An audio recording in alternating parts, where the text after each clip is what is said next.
Muchas gracias a todas y a todos por hacerse presente y compartir. Les invito a que hagamos un breve momento de silencio, de apertura a la comunicación del Dios vivo. Y como siempre iniciamos reconociendo que somos imagen de una comunidad de amor en el nombre del Padre, del Hijo y del Espíritu Santo. Amén. Padre de bondad, te damos gracias por el don de la vida y por las oportunidades que nos das para llevarla a plenitud.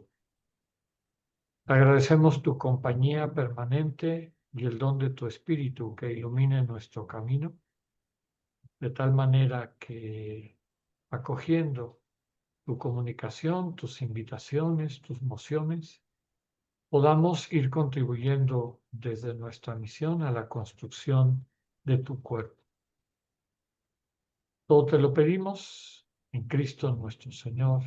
Amén. Pues el tema que sugerí para nuestro encuentro, esta mini charla, es la expresión ignaciana del conocimiento interno, tan querida en la tradición ignaciana y desde luego uno de los elementos centrales de la experiencia de encuentro con Dios, que son los ejercicios, ¿no? De la mistagogía de los ejercicios. Digamos que la primera parte hasta cierto punto se explica por sí misma. Un conocimiento. Conocimiento significa cercanía, intimidad, intercambio para reconocernos. Y hemos comentado en otras ocasiones la importancia en las relaciones interpersonales de una progresión, ¿no? Que empieza con percibir, percibo a mi interlocutor, voy apreciando lo que ese interlocutor implica, procesos de convalidación, ¿no? Convalido a mi interlocutor, y de enriquecimiento mutuo, ¿no? A través de lo cual la comunidad, que es la meta de nuestra vocación cristiana, humana, divina, se va concretando. Entonces, la primera parte implica este conocimiento, pero por alguna razón Ignacio le quiso decir conocimiento interno. Y aquí es donde está el gran debate. ¿A qué se refiere con este conocimiento interno? Yo he oído distintas explicaciones que todas me parecen plausibles y que pueden enriquecer nuestra práctica, ¿no? Tal vez la más común significa que no sea solamente un acercamiento, digamos, cognitivo superficial, ¿no? Enterarme de algunos datos de la biografía de Jesús, porque vale la pena subrayar que Ignacio lo vincula al conocimiento interno del Señor Jesús, para mejor amarlo, para poder seguirlo, mejor seguirlo, para más amarlo y mejor seguirlo. Entonces, la primera explicación de ese adjetivo es que es una invitación a no quedarse con una serie de datos superficiales. Recordemos que Ignacio es heredero de ese movimiento de espiritualidad que fue la devotio moderna, dentro de la cual se subraya la experiencia. Ya hemos dicho en otras ocasiones que el libro bandera de ese movimiento es el Kempis, y la imitación de Cristo del Kempis, y una y otra vez el autor subraya que la vida cristiana no es saber cosas de Dios, es encontrarse con Dios y vivir la experiencia de Dios. Bueno, Ignacio y su itinerario se inscribe en esta búsqueda, llamémosle así, de profundidad. Toda la devoción moderna es una reacción a la escolástica tardía o la escolástica ya en un proceso de decadencia, donde los grandes teólogos se dedicaban a hacer puras especulaciones y constructos, edificios lógicos, silogismos complejísimos, pero sus vidas no reflejaban ningún cambio, ¿no? El sentido fundamental del Evangelio, que es encontrar el corazón humano en su capacidad de amar, de construir comunidad, etcétera, no se estaba dando. Entonces el Espíritu suscita este movimiento. Uno de los textos con los que las intuiciones de este movimiento tocan a Ignacio es la Vita Christi de Ludovico de Sajonia, que ya comentamos en otras ocasiones. Este monje cartujo escribe una vida de Jesús que era común. Nadie podía leer los evangelios, estaban estos textos novelados de la vida de Jesús, pero con la novedad de que al final de cada capítulo invitaba a la gente a meterse a la escena. No se contentara con leer el capítulo como quien lee un capítulo de una novela. Él invitaba, cierra el libro y métete a la escena, vive la escena. Entonces, desde luego que implica un nivel de involucramiento con el texto, con lo que transmite, más profundo. Y ahí va apuntando esto del conocimiento interno. Entonces, la acepción, es decir, la explicación o el sentido de este término interno, más común y además yo siento que tiene un nivel de, de pertinencia, es no quedarse en lo superficial, sino ir profundizando en ese conocimiento, ¿no? Y eso básicamente pasando tiempo con el Señor, eh, adentrándonos en el dinamismo de su vida, de su testimonio, de manera particular como lo transmiten los evangelios. La segunda acepción, que también tiene sentido, y yo creo que complementa y enriquece a la primera, habla de una sensibilidad interior humana que es la que debemos desarrollar. Y nos hace evocar el texto del Principito, ¿no? Donde dice que lo esencial es inaccesible a los ojos del cuerpo, solo se puede ver con los ojos del corazón, con los ojos del alma, ¿no?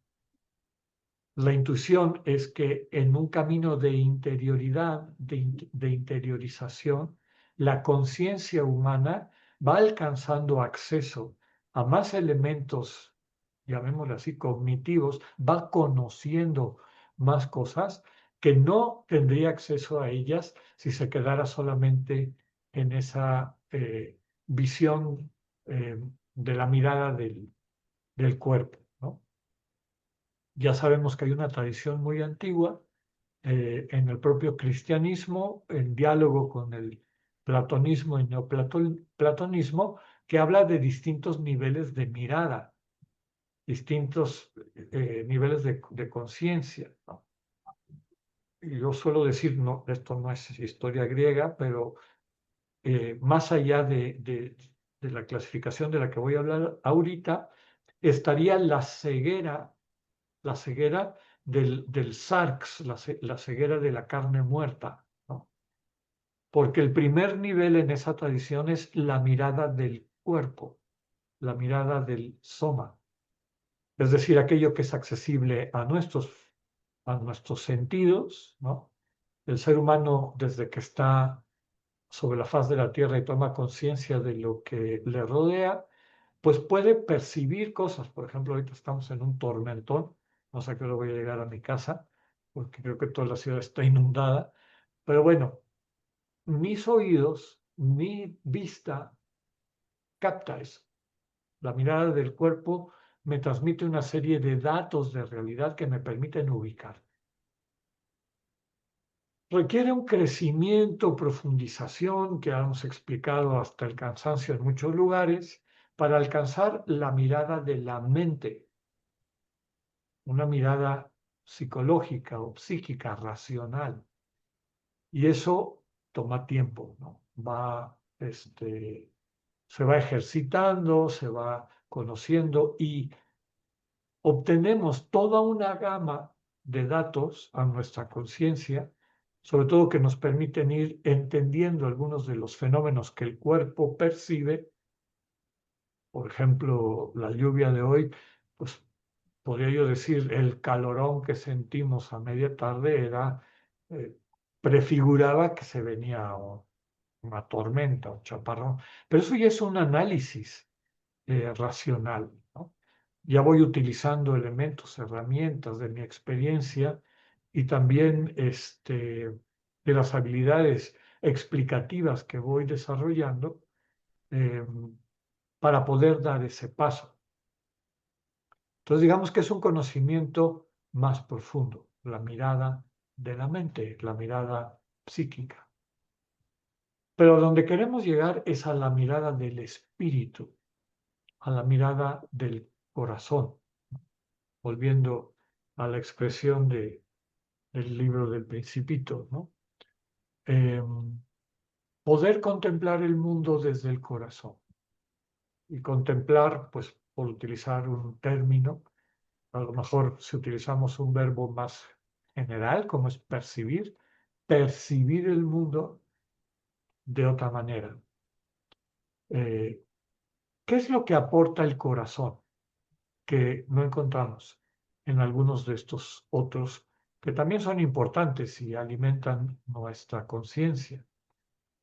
Ya hemos comentado en otras ocasiones que la experiencia del espíritu, de la trascendencia del corazón, como los cristianos empezaron a denominarlo, tomando también parte de la tradición judía, ¿no? El corazón como este lugar donde se unifica el sentir humano, la identidad humana, etc. Una de las cosas que aporta el corazón y la experiencia de habitar y contemplar el mundo desde ahí, percibir el mundo desde ahí, es captar lo que une todas las cosas, ¿no?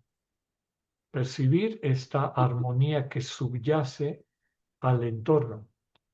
Y cuando decimos percibir, también implica el proceso de entender, de captar, de poderse ubicar, de sentirse a sus anchas, ¿no? En esa realidad, saber cuál es nuestro lugar, nuestro aporte, disfrutarla, gozarla. En otras ocasiones hemos hablado de la armonía de la creación, la armonía del mundo. Eso es lo que aporta ese nivel de mirada, mirar desde el corazón. Entonces, la segunda acepción del conocimiento interno significa que quien está contemplando va cultivando y va alcanzando ese nivel de mirada que se traduce como en una mayor profundidad, pero sobre todo me encanta ese término de la filosofía personalista, la unitotalidad de las cosas, como todo sin perder su unicidad y su multiplicidad es parte de un todo armónico y captar ese todo armónico. Entonces, esa es otra acepción del conocimiento interno. La tercera tiene que ver, que también la he escuchado y yo creo que tiene sentido, no tanto el trabajo de interiorización de quien está acercándose al misterio de Jesús, al misterio de Dios en su palabra encarnada, sino la interioridad que estoy buscando es la interioridad del corazón de Jesús. O sea, pido la gracia de entender lo que se está dando en la interioridad de Jesús. Y seguramente que eso es parte de lo que Ignacio nos quiere transmitir. Tenemos las escenas propias de los evangelios, estos momentos importantes de la vida de Jesús y de la transmisión de la buena noticia, y podemos pues entenderlos, captar cómo empezó, qué cosas hizo, etcétera, pero no necesariamente eso nos transmite lo que estaba sintiendo Jesús en el corazón. Nosotros sabemos que a veces nos cuesta trabajo interpretar las acciones de las personas porque, como dice la sabiduría popular, caras vemos, corazones no sabemos. Entonces, cuando dos personas se aman, se entienden lo que hay en el corazón de la persona amada, entienden inclusive las heridas, las necesidades que tiene, la manera como alguien puede bendecir amando de manera concreta a esa persona amada. Entonces, ese nivel de interioridad también está presente en la expresión de Ignacio. Pedir la gracia de poder vivir ese pasaje bíblico como lo vivió Jesús, como lo sintió Jesús, que se estaba moviendo en su corazón, ¿no? A la hora de decidir actuar, interactuar con su entorno desde lo que él percibía que era la misión y lo que el Padre le pedía. Entonces, ese elemento también es importante. Conocimiento de la interioridad de Jesús, conocimiento de lo que hay y se mueve en el corazón del Señor. Y a la que le quiero dedicar un poquito más de tiempo hoy es a una que se maneja poco, porque tiene mucha referencia a la práctica contemplativa y que yo siento que también pesó muchísimo en la formulación de Ignacio. Y es lo siguiente: un conocimiento que no es el fruto de que yo me esfuerce, yo busque, yo vaya, digamos, poniendo todo lo necesario y asegurándome que yo conozca como un acto de voluntad ir a conocer un objeto de mi conocimiento, ¿no? Que normalmente así nos imaginamos el conocimiento. Si alguien quiere saber algo de física cuántica, pues busca un libro, empieza a leer y va sintiendo, ya lo voy entendiendo, ya voy.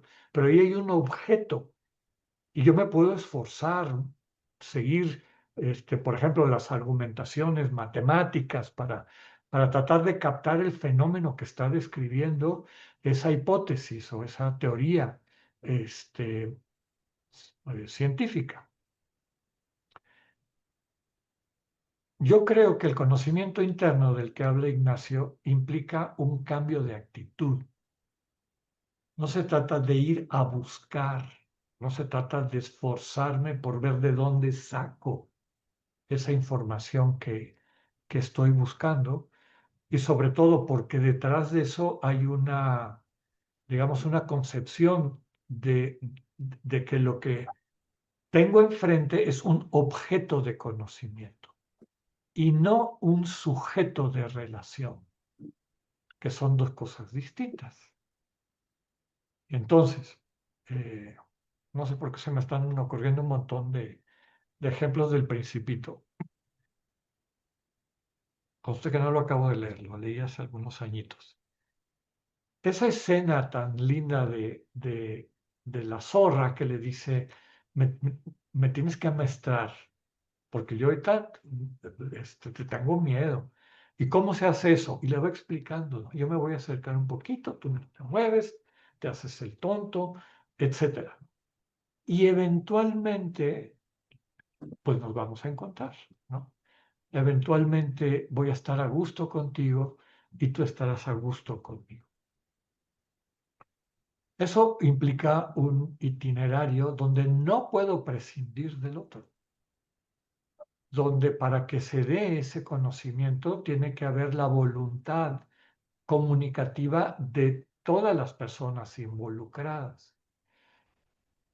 Muchos y muchas de nosotras no sabemos, no hemos terminado de profundizar ese arte, esa manera de conocer. Inclusive cuando nos presentamos, no digamos solamente cuando debo de abrirme para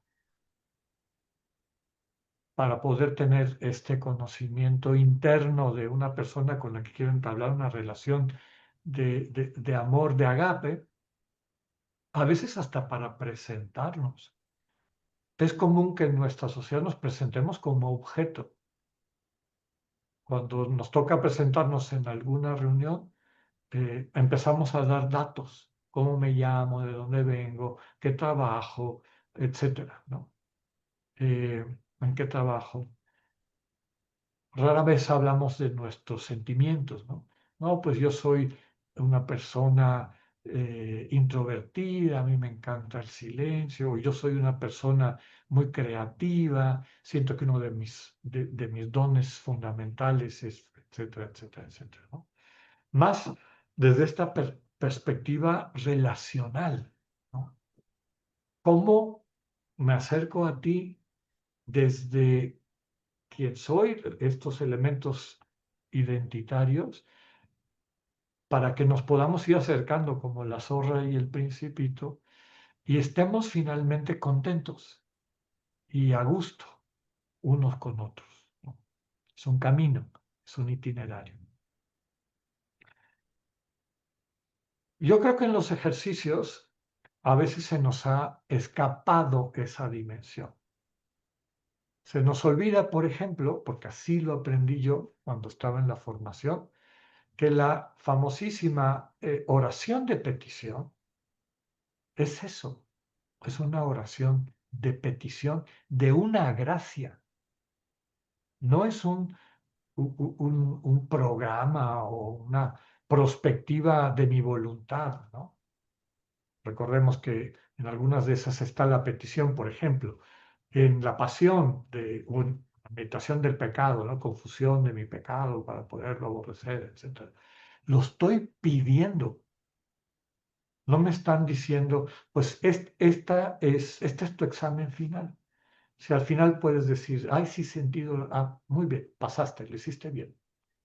Y la gente, a mí me pasó, se esforzaba y trataba, ¿no?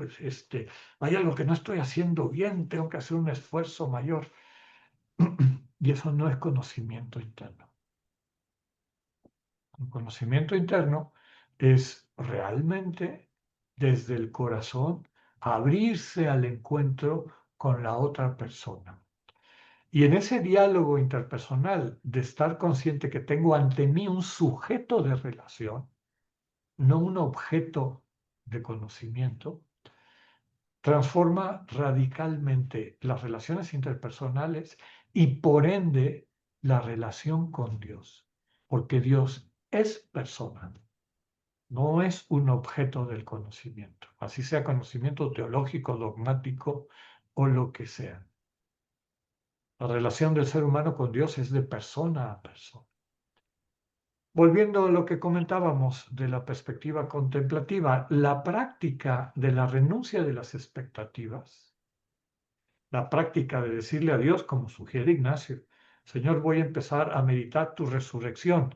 Yo quisiera sentir alegría, gusto, etc. Me pongo en tus manos y lo suelto.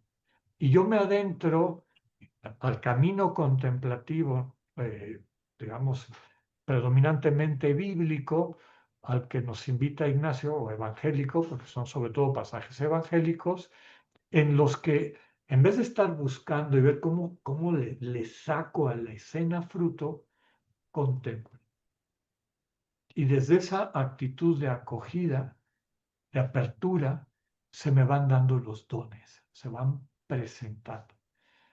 Y eso que voy aprendiendo, porque desde luego habla de este término de conocimiento. Ya en la filosofía clásica se decía que el conocimiento más perfecto y total, digamos, en términos generales, es ser aquello que quieres conocer. Cuando te conviertes en eso que quieres conocer, no hay conocimiento más grande que ese. Y mientras no habites eso que quieres conocer, pues, tu conocimiento va a estar limitado. Guardadas las debidas proporciones, eh, este conocimiento interno que significa dejarle la iniciativa a Dios para que me vaya revelando, me vaya transmitiendo, me vaya permitiendo adentrarme en su misterio, que siempre implica este elemento relacional, en este camino de enamoramiento que voy descubriendo que es mutuo, porque mientras más percibo hasta dónde está enamorado Dios de mí, también mi enamoramiento hacia Dios crece, porque sé que soy parte de una comunión, de un encuentro, de un compromiso, de todo lo que hemos dicho. Por lo tanto, yo creo que para el conocimiento interno de nuestro Señor Jesucristo, como invita Ignacio, es importante esta actitud contemplativa y no dejar a un lado todas estas pretensiones voluntaristas, yo tengo que ver cómo lo voy a hacer y sobre todo esta actitud como lo dice el término filosófico, aprender con H intermedia, que significa lo mismo que capturar, significa lo mismo que apresar, por eso dicen, aprehendieron a esta persona. En las relaciones interpersonales no hay ese tipo digamos, de actitud interior. La actitud es esta de asombro, de apertura, de reverencia, de dejarle al otro manifestarse como tal. Y eso es lo que Ignacio fue viviendo. Ese fue su conocimiento interno del Señor Jesús. Era un hijo de su época, seguramente habrá ido al catecismo como se entendiera en aquel entonces, tendría una cultura cristiana básica, ¿no? Como para muchas personas, a lo mejor el término Dios, Jesús, etcétera, era más un concepto, un referente un poco lejano, poco interpersonal en el sentido relacional.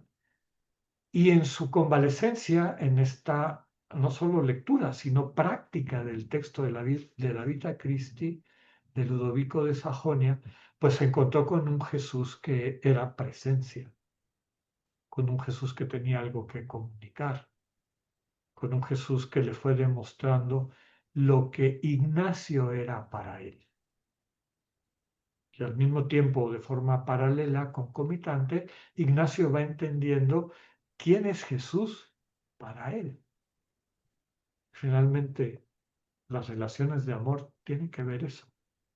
De esa forma como en ambas direcciones se da un proceso de valoración, de convalidación, de aprecio, de gusto de compartir la vida, de construir cosas juntos, etc.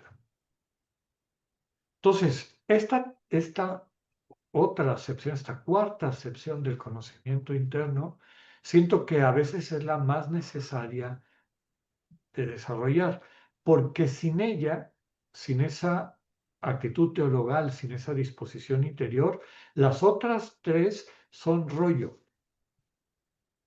Las otras tres pueden ser fruto, por ejemplo, pues no sé, de un entusiasmo pasajero, como lo hemos dicho, ¿no?